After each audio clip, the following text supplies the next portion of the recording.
আসসালামু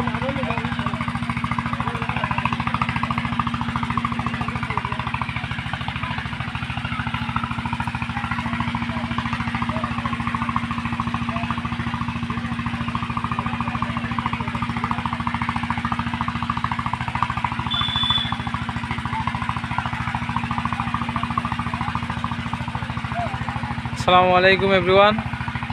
আপনারা দেখতে পাচ্ছেন এখানে দুটি ষাঁড়ের লড়াই হতে যাচ্ছে।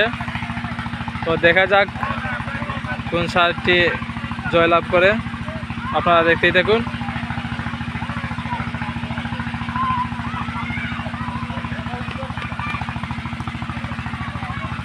ষাঁড় দুটি সেম দুটি ষাঁড়ের স্বাস্থ্য একই রকম এবং দেখতে পাচ্ছেন আরও অনেকে